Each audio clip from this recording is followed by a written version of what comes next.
Welcome back, everybody. Today I'm going to teach you how to change layer timing in Adobe Express. This is incredibly useful when you're working on animated projects or presentations and need precise control over how long each element appears on screen.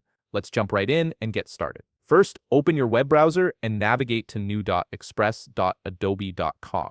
Once the page loads, go ahead and log in with your credentials to access your Adobe Express workspace. This will bring you to your main dashboard where all your creative projects are stored.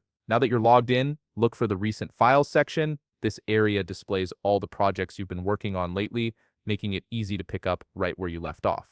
Click on the project where you want to adjust the layer timing. This will open your design in the Adobe Express editor, ready for you to make changes. Here's where the timing adjustments begin. Click on the specific element whose timing you want to modify. This could be an image, text, shape, or any other layer in your project. Selecting the element is crucial because it tells Adobe Express exactly which layer you're planning to work with. Next, direct your attention to the bottom left corner of your screen. You'll notice an option that says Show Layer Timing. Go ahead and toggle this on. Enabling this feature reveals a timeline track for your selected layer, giving you visual control over its duration. This is the key to managing when your element appears and how long it stays visible. With the layer timing track now visible, you'll see trim handles on either end of the track. These handles are your primary tools for adjusting duration. Simply drag the trim handles on the layer track to shorten or lengthen how long the element stays on screen. Dragging the handles inward reduces the duration, while pulling them outward extends it.